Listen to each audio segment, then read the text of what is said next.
أعوذ بالله تعالى من الشيطان اللعين الرجيم بفضل الله بسم الله الرحمن الرحيم والحمد لله رب العالمين وصلى اللهم على سيدنا محمد وعلى آل بيته الطيبين الطاهرين اللهم صل على محمد وعلى محمد اللهم اخرجنا من ظلمات الوهم وأكرمنا بنور الفهم اللهم افتح علينا أبواب رحمتك وانشر علينا من خزائن علومك يا أرحم الراحمين. Oh Allah, teach us what benefits us and benefit us from what you've taught us and increase in our knowledge. Brothers and sisters, Assalamu alaikum wa rahmatullahi wa barakatuh. Our nights together are coming to an end. I pray so far with a little humble amount of information that we've provided, you've been able to start seeing the world with at least cleaner lenses. I don't want to say new lens, but with a cleaner lens. You know, discussing the purpose of our creation, giving ourselves meaning, understanding the different compositions within us. This is very important information. It's very important that we carry ourselves in this world and we understand what God put us on this earth for and what He gave us to achieve the goal He put us on this earth for. And to look at religion not just as a bunch of chores and things that you have to do, because if you don't do it, you're going to go to hell, or if you do it, you're going to get ajr and thawab, but rather to look at religion as a system that nurtures and guides every part of your being, that protects and takes care of your sanctity even when you don't even understand how it's doing it. And I promised you guys to delve into the practical realm as well. Last night was a very practical discussion on recognizing the Imam, recognizing the model that Allah subhanahu wa ta'ala put on this earth for you so you can learn from, so you can adapt to. Tonight, brothers and sisters, is going to be a special night because tonight is going to be all practical. It's going to be all strategies, it's all going to be tips, it's all going to be advice. And to the extent where I'd ask you to take your phones out, but I'm sure you won't be able to note all the stuff down. So I've actually created a PDF to share and the summary of everything we're going to talk about tonight. All I want from you is to pay attention. So you don't have to think about capturing the information. Inshallah, whoever wants the information, we could share that with you and you'll have it all noted down. But tonight is going to be a powerful night because we're going to, inshallah, make practical a lot of that, of what we've spoken about. And I'm going to share with you guys a concept that will help you apply the principles that we've discussed. A concept, for me personally, it's changed my life with how I deal with people, how I deal with relationships and communication. So I thought this, because we live in a world which is, you're not living in your room, you're living in a society, you're a social being, and you're going to be communicating with others and having relationships.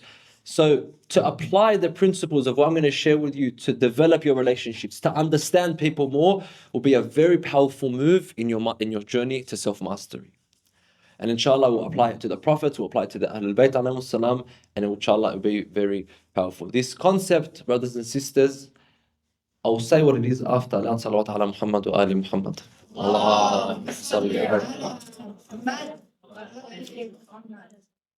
The concept, this analogy, is called the emotional bank account. Who's heard of the emotional bank account? I know you're probably thinking, like, what's bank accounts got to do with Imam Hussain? Trust me, it will make sense in a moment. But you know how, like, when you go to the bank right now, like a monetary bank account, you've got a Commonwealth or Westpac, it's simply you open an account, and you put money in this account, and depending on how much money you put in the account, you can take out. If you put $1,000, you can take out $1,000. The emotional bank account, brothers and sisters, it is the invisible account that you have with every single person that you interact with. And this can be with your family, with your friends, with colleagues, even with yourself. But instead of money, instead of cash and dollars, the currency of this bank is trust, respect, understanding, and love. And this concept or this idea is extracted and taken from Dr. Stephen Covey in his book, The 7 Habits of Highly Effective People. It's a very powerful concept. But imagine with every single relationship, you have an emotional bank. And Just like a real bank, you make deposits and you make withdrawals from this bank. And these withdrawals and deposits are your actions, they're your words, they're your gestures, they're your body language, everything. The way you carry yourself is how you either deposit or you withdraw. And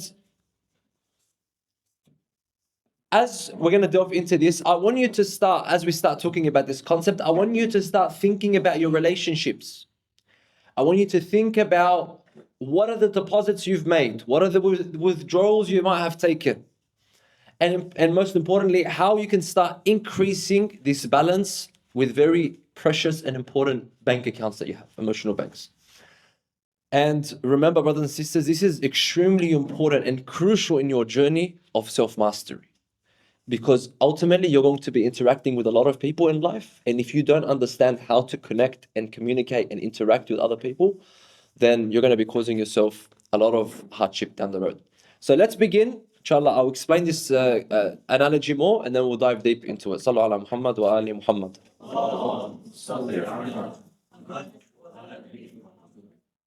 Just as a financial account, as we said, holds monetary value, this emotional account is what holds emotional value. Now, I want to give you a few examples of how you make deposits and how you make withdrawals in a relationship. Deposits can be actions, like we said, can be words, can be acts, can be behaviors that demonstrate and build trust, kindness, and they show that you have mutual respect with the person that you are talking to. So there are 4 things, essentially. Number 1, keeping promises. Making sure that you stick to your word is almost an instant deposit into the heart or into the emotional bank you have with another person. The second are little acts of kindness, little acts of service, little ways where you contribute. The third is you truly listen and you understand. By the way, I'm going over this quickly because we're going to go deeper into each one. But you truly listen with the goal and the intention of understanding the other person. Not you listen with the intention of creating a rebuttal to go back and talk back to the other person. That when someone develops the ability to listen, truly listen, another person, the person that is being heard, instantly starts to develop a strong account for this person. For example, apologizing sincerely when you make a mistake. You know, when someone makes a mistake, you might feel like, oh, this guy might be upset from me. You might think it's a withdrawal. But when you apologize, that mistake becomes a deposit. And on the other hand, withdrawals are the opposite. You break promises, you're unkind, you're disrespectful, you fail to listen, you jump to conclusions, you're judgmental, you might betray a person's confidence, you might lie about a person, cause fitna. All of these things, all of these actions are withdrawals. All of these actions, all these minor little 1% behaviors, words, sentences, things that you say, things that you don't say, can be deposits or withdrawals. I want to give you a few examples, brothers and sisters, of how the Holy Prophet ﷺ conducts himself. Because ultimately, he's the perfect example. إِنَّكَ لَعَلَى خُلُقٍ عَظِيمٍ. Allah subhanahu wa ta'ala says that you are of great character, you are of excellent character, you are of unique character, Ya Rasulullah sallallahu alayhi wa. So, and in another verse, Allah subhanahu wa ta'ala says, demonstrating the Holy Prophet, most of the success of the mission of the Prophet in the initial stages came because he had developed such a strong emotional account with everyone around him. The Holy Prophet was known as As-Sadiq Al-Amin, the trustworthy, the honest. This is before even he was a prophet. That he had built such a strong reputation, such a strong character, and how he would deal with people. I want to give you a few examples of how the Prophet would build these connections. Just so instead of you accepting, I'll show you practically how the Prophet did this. Number 1, for example, the Prophet was unmatched in kindness. No one was as kind as Rasulullah sallallahu alayhi wa alayhi. Do you guys remember the story of the woman, the neighbor that would throw garbage on the Prophet? Yes, you know the story. What did the Prophet end up doing? Did it throw the rubbish at her? No. When she was sick and she didn't come and check up on him, she didn't come and throw rubbish at him, I would say. He went to check up on her. Is everything all right? Kindness. Second, the Prophet was an active listener. There's narrations that say when the Prophet was listening to someone, he would turn his whole body to the person when they're talking. He would show that I'm listening to you. Third, the Prophet would remember names and details. When he would talk to you, he would say, Ya Ali, Ya Fatmi, Ya Hassan. He would remember the name. And when a person is called by their name, they feel respected, they feel honored, because it's the most powerful word.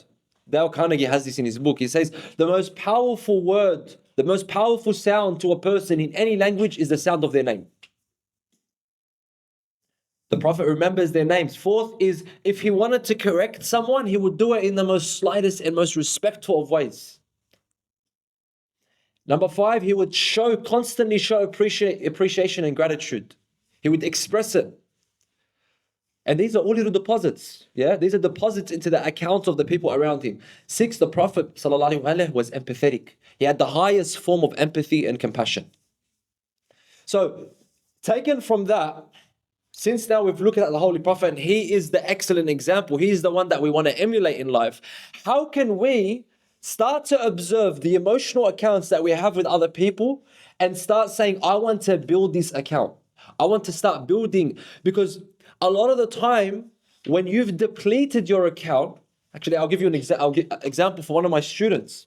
One student once came up to me and he said to me, Sir, my teacher hates me. Why does my teacher hate me? I don't know, sir. I've been good. I've been good in the past 2 days. All right. So I've been good in the past 2 days. What did you do? He's like, I don't know. I just said one thing and the teacher just went and kicked me out of the classroom. True story, by the way. So I'm like, all right. Now, at this point, I didn't know how his conduct was before these 2 days. Was he good with his teacher? Was he not? I found out that this student was extremely over the limits with his teacher. For a long time, he would constantly talk, constantly be distractive, walk out of class, very disrespectful. Out of coincidence, in that week, he was trying to fix himself up. So he got in trouble for something that other people hadn't got in trouble for. Other people spoke, they didn't get in trouble. So he's like, why is the teacher favoriting the other students? So I explained to him the concept of the emotional bank. When I explained to him the concept, I told him, now I want to ask you, how much capital do you have in your emotional bank with this teacher? As in, over the past 3 months, have you had more deposits or more withdrawals? He said, more withdrawals.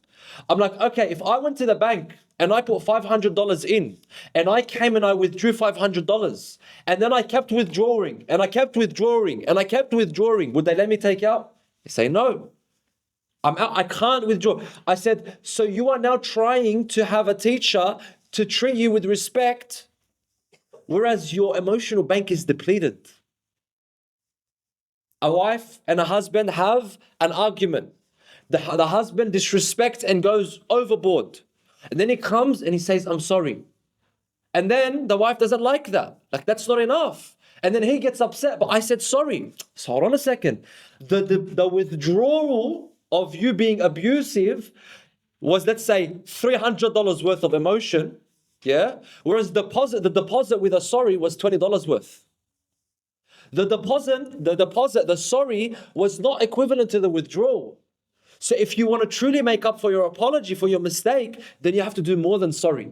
The apology and the deposit has to make up for the withdrawal. Is this making sense?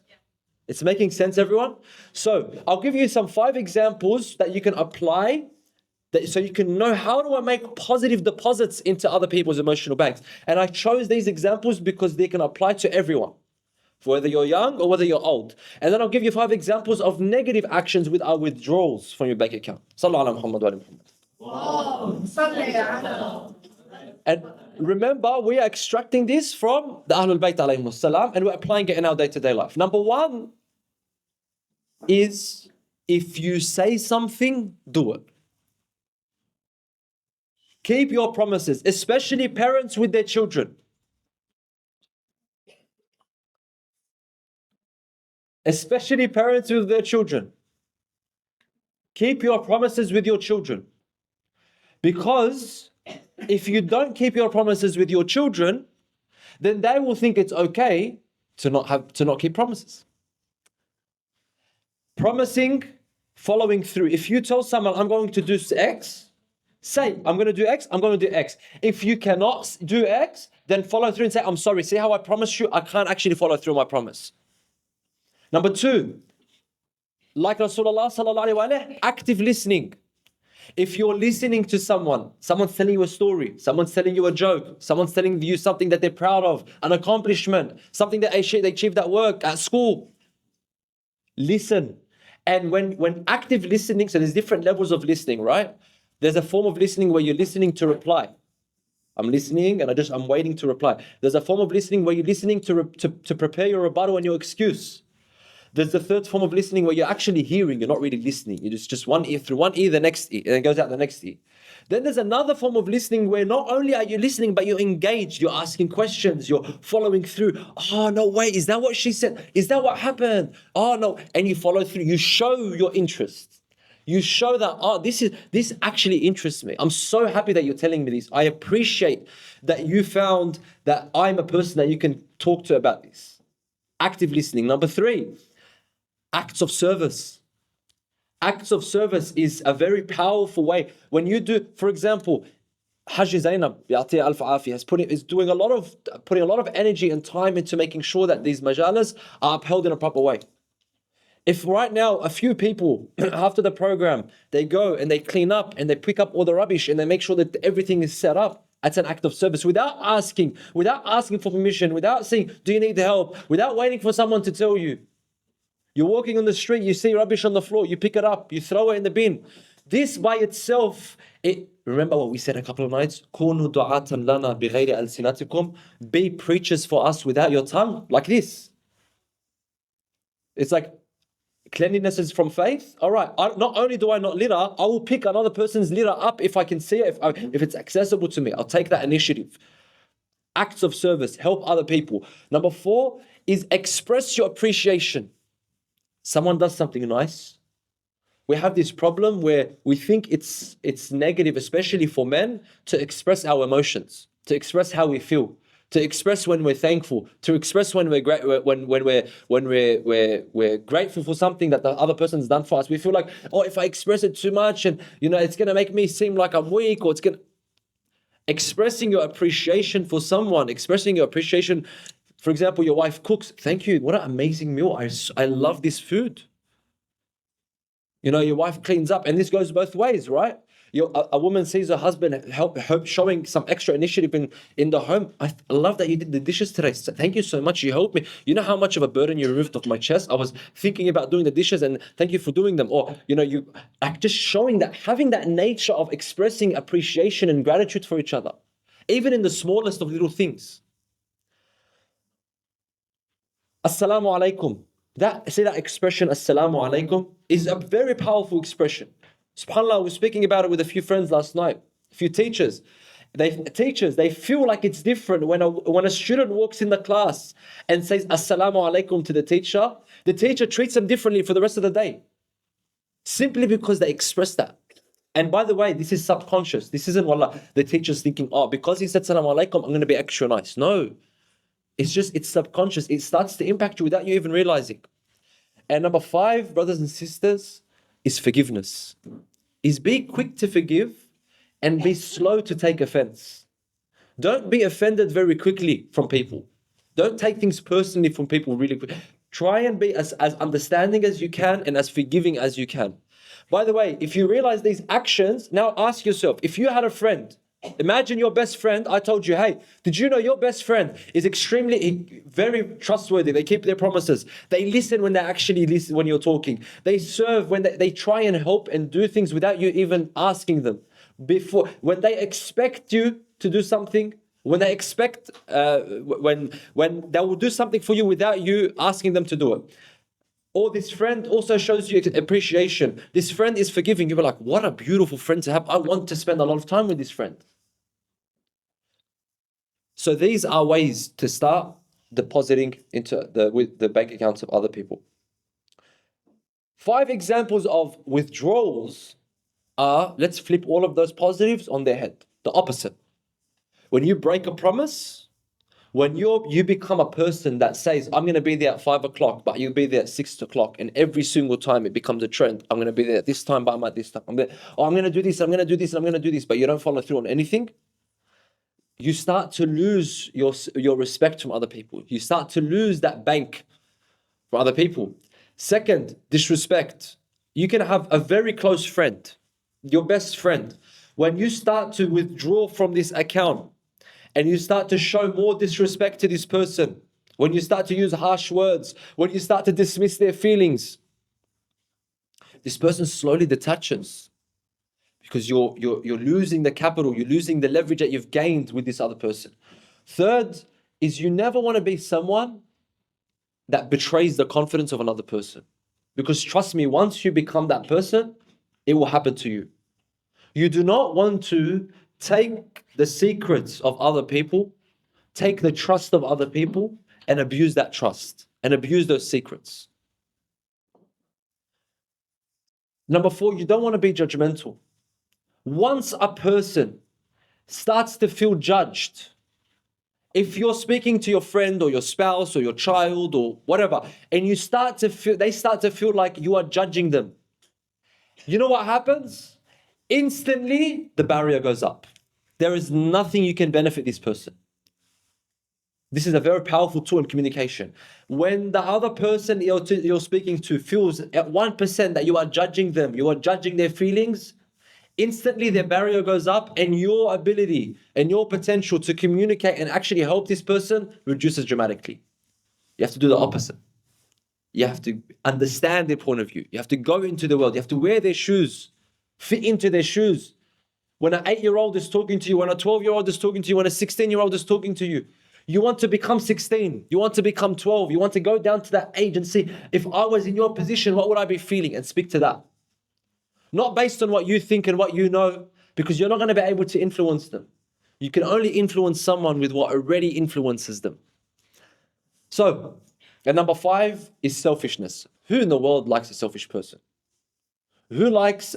Now look, we all have tendencies to be selfish. Well, I'm not saying that if you have a bit of selfishness, then no, but if it becomes a character trait, if I ask 7 people about you and they all say, oh, he's selfish or she's selfish, then yeah, there's a problem. Okay. Is that clear? Does that make sense, everyone? All right. Sallallahu ala Muhammad wa ali Muhammad. Now you might say it's Tuesday and I've done all of these 5 positive deposits with my mum, for example, or with my friend. And for some reason, or with my teacher, and for some reason, nothing's changed. And here comes the second point. And that is the power of consistency. Because if I went to the bank today and I put $500 and I don't put $500 for the next 12 years, then regardless, if I'm going to continue withdrawing from this account, $10, $5, $20, $50, $10, $10, $5, eventually I'm going to finish that 500, I'm going to deplete it, but I'm not putting anything in.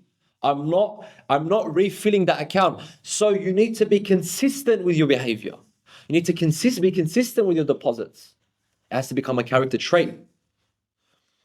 And when you consistently make deposits, this is where trust starts to grow. This is rapport is being established. This is where communication becomes easier. This is where conflicts are resolved. This is where relationships become stronger and more resilient. But on the other hand, if you don't put these deposits, if you don't make this consistent, then you start to lose trust. You start to have more conflict. You start to find difficulty in communication. You find this a lot with spouses that build resentment for each other. Friends that build resentment for each other. They've deposited or they've withdrawn so much and there's no more consistency that they start to get angry at the smallest of things. At the little things you start to get frustrated from because your bank is just beeping. It's out of capital. So let's go. And this is what I want you to, from this point, brothers and sisters, I want you to ask yourself this question. In your relationships, are you leaving people, the person that you have a relationship with, better Are you adding value to your relationships, or do you feel like, no, they get worse? They can, like my relationships, they're not getting better. So I have some strong relationships, but for the most part, I feel like they're not getting better. I want you to start becoming more aware of the dynamic of the relationships that you have, how you communicate yourself to other people. Now, someone might come and say, all right, this is awesome. I love this information. But how about the people that we've already have very overdrawn emotional bank accounts with? What about the people that, we feel like we've already destroyed accounts with them? How do we rebuild that? Is it possible to rebuild that? Is it possible to go from minus 1,000 back to 0, or at least back to 100? Is that possible? And we say, of course, if you wanted to look through in the world through Islamic paradigm, if you wanted to look at the world, at relationships through an Islamic lens, then we say yes, 100%. If you wanted to look at this world through a dunyawi lens, through the lens of the companions of Umar ibn Sa'd, then we say no. But through a Hussaini lens, of course. Because ultimately, when you believe in this lens, La ilaha illallah, and you believe that God is the most merciful, and you're hoping for the mercy of God, then you must embed mercy in your character. So you must be merciful, you must be forgiving. Allah subhanahu wa ta'ala forgives all sins. So if you're trying to be a representative of Allah subhanahu wa ta'ala, then you have to start to embody that. So on the first level, you want to start applying forgiveness in your life. Before we start saying, would the other person forgive you? Firstly, apply it to yourself. If you've wronged yourself, forgive yourself. And then, inshallah, we go to the next step, which is how do you rebuild these relationships? The first step, and this, by the way, you can extract this from who? From Hur ibn Yazid al-Riyah. You guys remember the story of Hur? The story of Hur, where he stopped the family of Ahlul Bayt, Imam Hussain alayhi salam, from drinking water. The first step that Hur took was he acknowledged his mistake. If you want to fix a relationship with someone, let's say you have a friendship or a relationship that has been damaged over time, and there's resentment, and you just stopped communication, but you really like this person and you feel like this person ultimately is it's a good relationship to have. It's a person that's beneficial, because brothers and sisters, let me make this clear. Maybe there's relationships you don't want to fix. In the sense, maybe there are relationships that aren't really good for you. Friends that aren't good for you, that you stop speaking to them, or they stop speaking to you, or your connection was disconnected, and God was played a part in that because He didn't want you to be a part of that group. So you want to firstly make sure that this person that you're trying to rekindle this relationship with, yes, forgive them, be forgiving, but it doesn't mean you have to ignite every relationship. Sometimes the relationship's better if they're asleep. No resentment, no anger. We're not. And there's no animosity between us, but you go your way, I go my way. Maybe down the road, God knows what happens with us. But if you want to build relationships that you know are essential, you know that are of benefit, the first thing you need to do is you need to recognize and admit your mistake. You need to be courageous. You need to be humble. And it's a quality that Allah subhanahu wa ta'ala loves, that my servant is humble. They're humble enough to take responsibility. Number two, you want to offer a sincere apology. Not just like, I'm sorry. No, but a sincere apology. You make a mistake, remember, if your withdrawal is a big withdrawal, then your deposit has to make up for that. And so you might have to do put in extra work, extra time, extra effort. That's how you show that you're sincere in your apology. Number three, make amends. Take action to correct your mistake. Hur came, he acknowledged his mistake. He said, Ya Aba Abdullah, I am the one that stopped you and your family from drinking water. I am the one that diverted you out of Kufa. I am the one. And then he went to the next step. Ya Aba Abdullah, forgive me. Sincerely apologize. Forgive me. And he's crying. And he said, I don't deserve your forgiveness, but forgive me. And the state that he was in, remember, his color was changing. He was crying. He could barely breathe. Number three, make amends. Take concrete action. What does he say to Imam Hussain? He says, Ya Aba Abdullah, let me be the first shaheed in your army. Not just forgive me, but let me act upon my forgiveness. So if someone, for example, there's an argument, that you have an argument between you and someone, and I keep using the term someone because I want you to apply it to you. If it's to a spouse, to a friend, if you are having an argument, you are making amends, you've acknowledged your mistake, you've sincerely apologized, and you're making action, you're taking action. Make sure that the action that you're taking shows the person that you're actually sorry. Number 4 is be patient. That, okay, after you've done these 3 moves, the acknowledgement of your mistake, your sincere apology, and your making amends, don't expect this to work in the next day. You've done your end.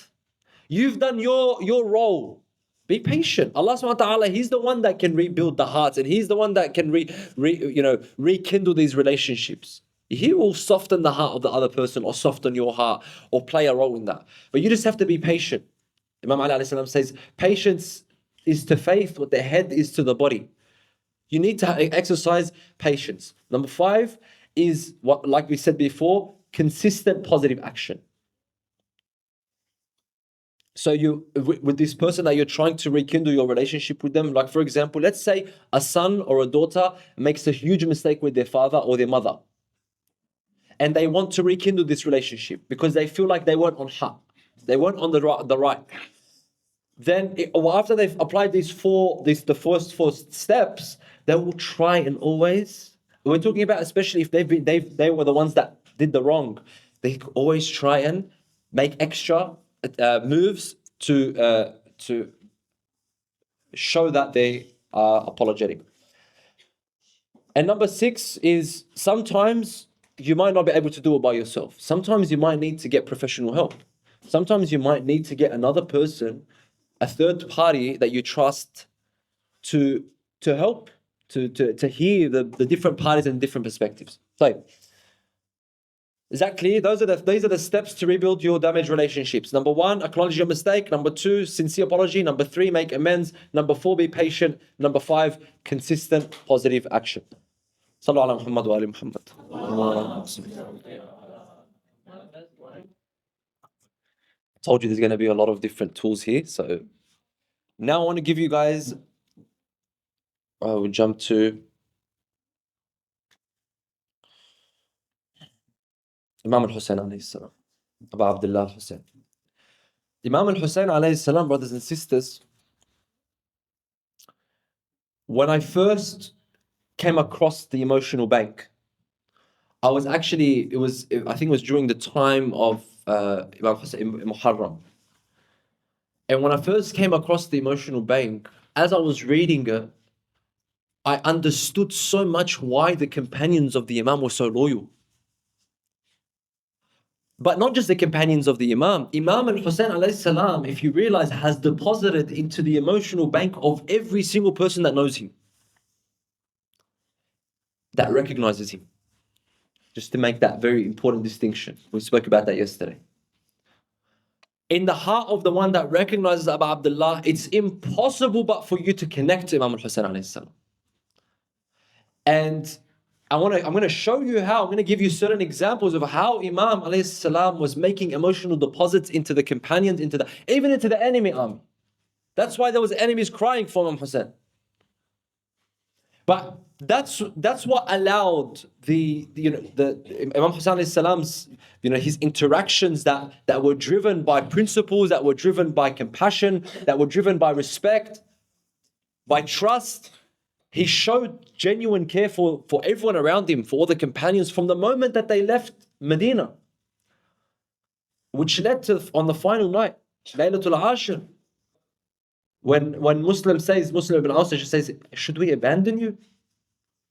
What excuse are we going to use in front of Allah subhanahu wa ta'ala by abandoning you? By Allah, I will not leave you until I break my lance in their chests. I will fight them with my sword as long as its hilt remains in my hand. Another man jumps up and says, I will fight until I die, and if you were to burn my body and you were to scatter the ashes of my body 70 times, they were showing that it's inconceivable that we will even leave you for a moment. Loyalty. Why?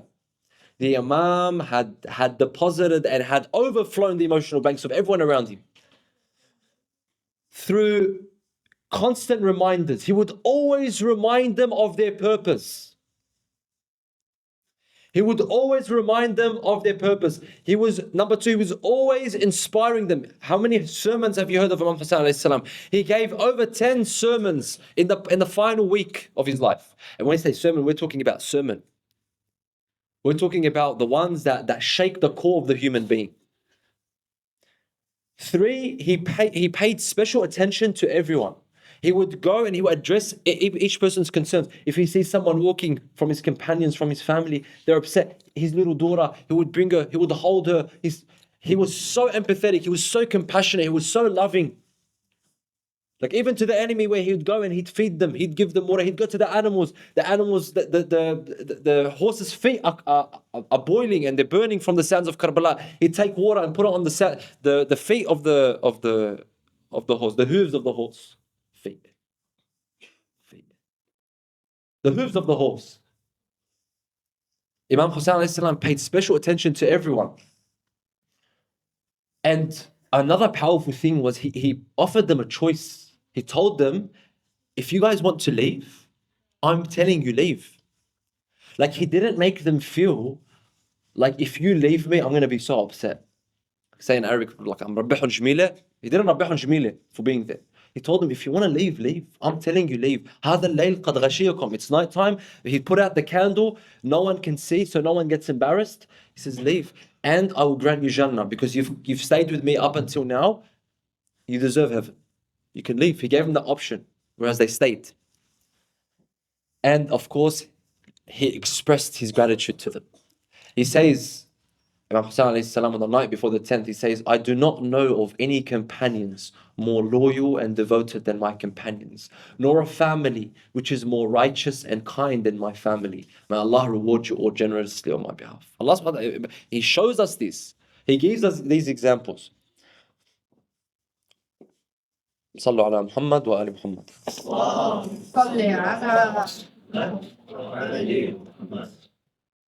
Now I'm going to share with you guys some practical examples of how to use this concept for your own personal development, for your own growth. Number one is, from now on, I want you to start start developing self-awareness, to become more aware of yourself. Ask yourself every day, how are my relationships? Am I making more deposits? Am I making more withdrawals? How are my relationships, especially with the ones that I need to build the very relationships? My family, my parents, my siblings, my aunties, my uncles. Number two is become intentional with your living. Make it a conscious effort to start doing good, to start developing these relationships. Number three, hold yourself accountable. When you make a mistake with someone and you feel like, oh, I made a big withdrawal, hold yourself accountable for that. Write it in your journal. What did you do wrong? And try and rectify it. Number four, show some self-compassion. Be kind to yourself as well. Be kind to yourself. And number five is try and learn more about this field of communication. Brothers and sisters, I know there are things that we are bothered to learn, and there are things that we can't be bothered paying attention to. Communication is one of the things that everyone should learn about. And how to communicate with others and how to express our feelings, how to express our emotions is extremely important. And it's very important to also develop your emotional intelligence. Because, you know, when we're talking about the system of values and the system of our ethics and how we want to conduct ourselves in this world and what character we want to have, it all depends on how emotionally intelligent are we. It all depends on how are we able to communicate and understand the feelings of other people and our own feelings. A powerful book for this, brothers, I suggest, is called Atlas of the Heart by an author called Brené Brown. She's actually a researcher in emotions. And she goes and dissects all the different emotions that we have and why we have these emotions. So if you want to become more intact and more familiar with the emotions that you have and what you're feeling and potentially how others are feeling, then I suggest you have a look at that book. Now, I want to share, and then inshallah we'll jump into the majlis, two more things. Number one, a few reflections that I want you to start having. And number two, some commitments that you can make to start the making strong, developing strong relationships. In terms of the reflections, I want you to think, like we said, about your key relationships, your family, your friends, the people that you spend a lot of time with, and ask yourself, if I was to put my emotional bank account for each one of these people, what would my balance be? What would my balance be with my mum? Have I deposited more or withdrawn more? What's my deposit? What's my balance with my father, with my sibling, with my boss, with my employees? Number two, identify patterns. So start asking yourself, have you consistently been making withdrawals? Are you consistently making deposits? Number three, recognize where in your life do you need to improve more? Which relationships do you need to improve more? You need to spend a bit more time on making more deposits. And number four is look at the relationships that you're successful in. Look at the good relationships that you have, the best friend that you love spending time with, and ask yourself, why is it successful? Why is my relationship good? What are the things that I do or they do? So this is in terms of the reflections. In terms of the commitments, there's a few things that you can do taking from here. So this is, like we said, more practical. Number one, every single day, commit yourself to doing one act of kindness. And the Prophet ﷺ has a beautiful hadith. He says that the best form of charity is a smile. So smile in the face of people. When you go into the cafe, when you go into the shop, when you go into, just imagine how like you're just all smiling. It just automatically creates this positive energy. Number two, try and start practicing active listening, as we spoke about before. Try and listen and actually understand what the other person is saying. Number three is express your appreciation. Start making it a habit where you start to express, Mom, thank you for this. Dad, thank you for this. Bro, I appreciate this. Try and express your appreciation.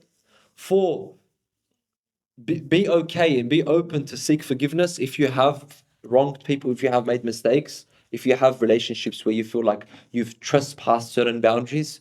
Make sure you make that step. Put your pride down. Be humble and just go and seek forgiveness.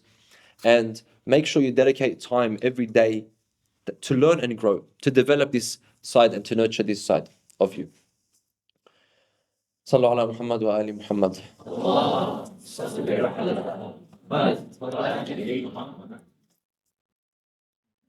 My brothers and sisters, this concept or this idea, this analogy of the emotional bank, it shows that there's so much potential in terms of yourself, just by understanding the different components of yourself and understanding how to control yourself, how to control what you think about, what you focus on. You're able to navigate through relationships better. If you could think about how you want to develop your relationship, you know that, you know what, I can use this analogy to strengthen this relationship.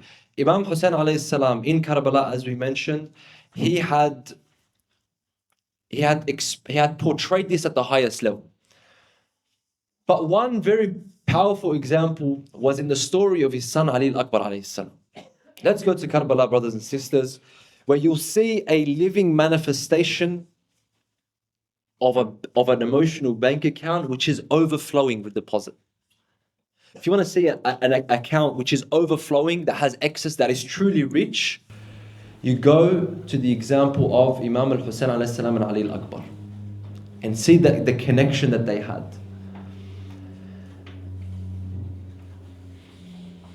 If you remember the story that we mentioned about Ali al-Akbar and Imam Hussain alayhi salam, where Imam had a vision that he closed his eyes and he saw and he heard a horseman saying, indeed that these people are walking and their destiny walks in front of them. And they're going to death.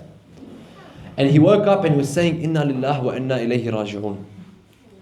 And Ali al-Akbar alayhi salam comes to him. He walks by, he was next to him and he asks him, Father, are we on the path of truth? And he says, of course we are. He says, إِذَنْ لَا نُبَالِي. Then we don't care. We're worryless, remember? Whether we fall upon death or death falls upon us, it doesn't matter. And so this lights up the face of Imam Hussain alayhi salam. And he says, may Allah reward you as the best son rewards his father. Abu Abdullah Hussain alayhi salam embodied this. He embodied the overflow. But I say to Abu Abdullah al-Hussein alayhi salam, how hard was that moment when his son Ali al-Akbar comes to him and says, Abba, I want permission to go to battle. Take into consideration, at this point, all the companions are dead. All the companions have been killed. And what? Because the companions would not allow the children of Muhammad wa al-Muhammad, the children of Imam Hussain alayhi salam, to fight whilst they were alive. They have all been killed. And the first one to rise to sacrifice himself in the Banu Hashim is Ali al-Akbar alayhi salam. He comes to Imam, he says, Father, allow me this opportunity. Imam Hussain alayhi salam could not hold back when he saw his son. He begins to cry, Imam al-Hussain alayhi salam.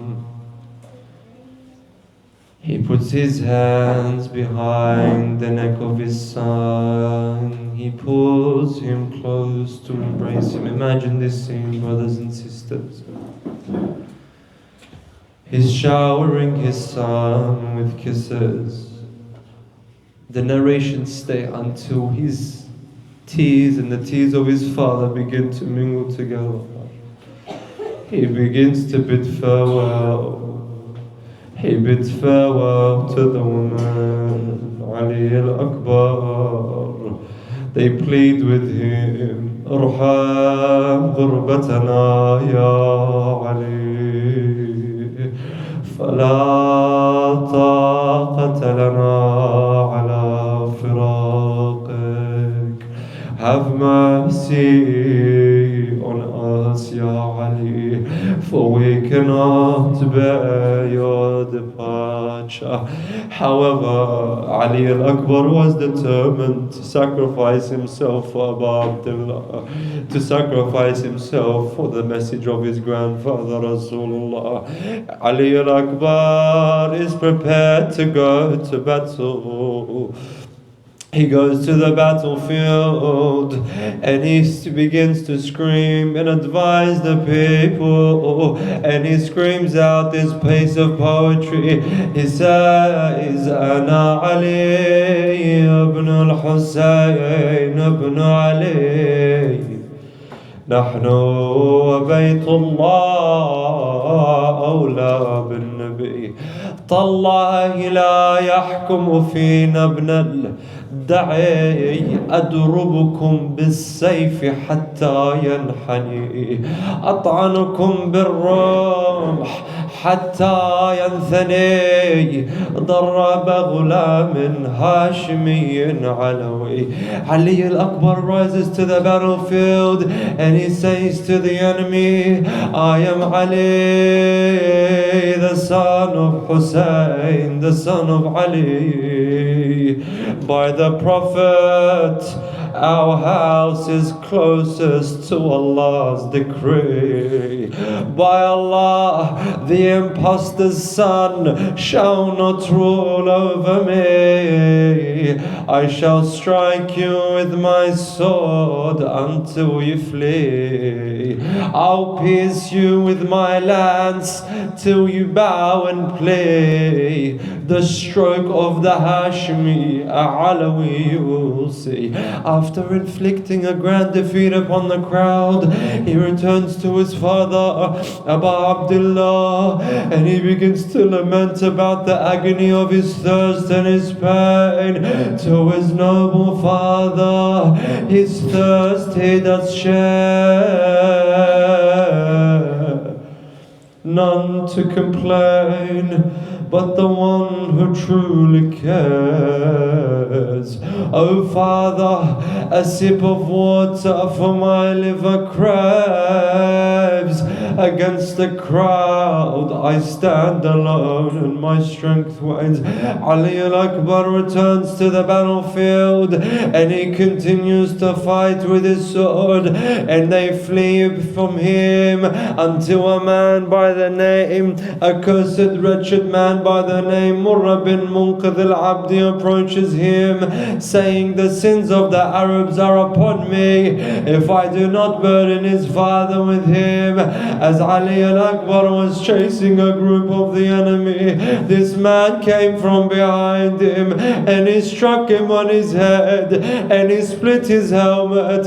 Ali al-Akbar cries out, Assalamu alayka ya Aba Abdullah. Aba Abdullah, oh father, here is my grandfather Rasulullah, who has given me a drink from the rivers of heaven. He says I shall never have thirst after it. Then his horse took him to the enemy's camp. Brothers and sisters, the narration states that the blood of Ali al-Akbar went on the eyes of his horse. The horse became confused. It took the body of Ali to the camp of the enemy. عظم الله لكم الأجر. One man strikes him with a sword, another man strikes him with a spear, another man fires an arrow until Ali fell to the ground. Hussain, Abu Abdullah rushed to him. He lays beside him. He puts his cheek on his cheek and he says, Bunay Ali, على الدنيا بعدك العفا. My son Ali, after you life will be unbearable, but you have found relief from the world's worries and sorrows. While Hussain, Abu Abdullah was absorbed in his pain, in the pain of his son's loss, he suddenly heard a dear heart, a heart-wrenching voice, and it's calling out, Ibnay Ali, Ya ibn akhi, Ya Ali, Ya Ali. Whose voice was this? It was the voice of Sayyidah Zainab. Imam Hussain rose to the camp. Listen to how the poet describes this interaction. Imam Hussain comes to Zainab alayhi salam, and the poet says, Imam Hussain looks at his sister and he mentions with a broken heart, Ali راح, Ali راح, يا زينب قومي سنديني, علي راح, علي راح, يا زينب, علي راح, تعالي وعاونيني نشد الجراح, اشيله شلون لما اخاف تموت يمه, اخاف تموت يمه, علي راح. Listen to what she said when Imam says, Ali's gone, Ali's gone, Ali's gone, and my sister, my strength has withdrawn. Ali's gone, Ali's gone, Ya Zainab, arise and support me, Ali's gone. تعالي يا اختي يا زينب, تعالي, تعالي يا اختي زينب, تعالي, انقطع راس الولد يا اختي قبالي, تعالي وعاونيني وهذا حالي, انكتب قدامي تنذبح عيالي, يا زينب, علي راح, علي راح, اجدش بس ادق الراح بالراح, علي راح, علي راح, شفيتهم قطعوه قبالي برماح يا زينب شفتهم قطعوا قبال برماح. Come my sister يا زينب draw near. See the boy's severed head, my sister. See Ali's head severed, oh dear. Before me, Ya Zainab, the sight was so grim.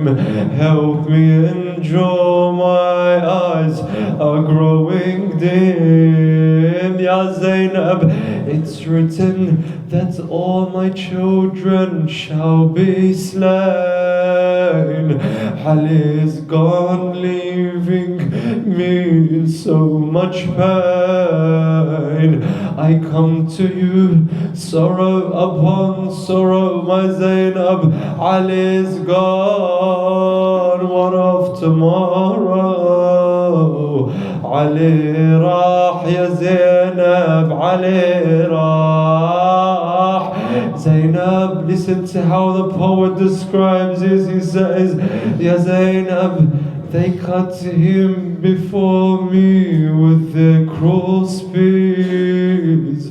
Zainab, I fear his mother might crumble, drowning in fears. يا زينب إذا أنا أبوه وما عرفته, أود شلون يختلم لوين أود جثته. أخاف يا زينب على قلبها وقلب اخته شفت كسروها يا زينب يمنته.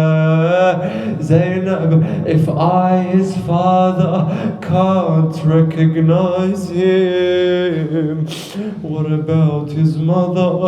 How his mother will recognize him? Ya Zainab, I fear for her heart, it might just break. His sisters too, what toll would it take? Ya Zainab, his right hand was so strong, but Zainab, Ali rah, and now everything is wrong. Ali rah, Ali rah. Ya Zainab, لحم ابني تقطع اصفاح.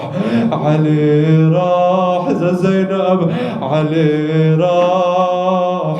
My son has been torn to pieces يا زينب, علي راح.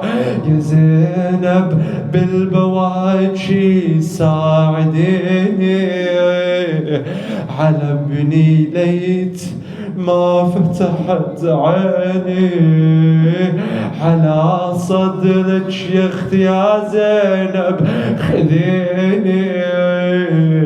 شفت واحد يقطر محجبيني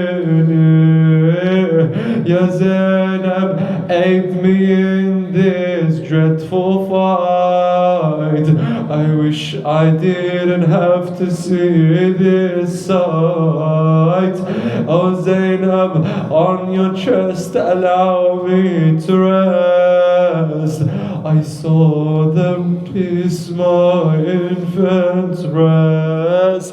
Ali راح, Ali راح. يا زينب عاونيني, علي راح, علي راح, علي راح. يا زينب, يا زينب وزعوه بأنواع السلاح. يا زينب, they used all the weapons and left him torn. His mother's lost him and I am forever forgone. A dagger severed his artery. They burnt my heart with such cruelty. Ya Zainab, they killed my Ali. Ya Zainab, Ali's gone. Ali راح, علي راح يا زينب. أحس قلبي وقف لما علي طاح. My heart stopped when my son علي fell. علي راح, علي راح. يا زينب عاونيني, ساعديني, سامحيني. علي راح. سيدي يا أبا عبد الله, يا أبا عبد الله, إنا لله وإنا إليه راجعون. وسيعلم الذين ظلموا آل بيت محمد بأي منقلب ينقلبون, والعاقبة للمتقين.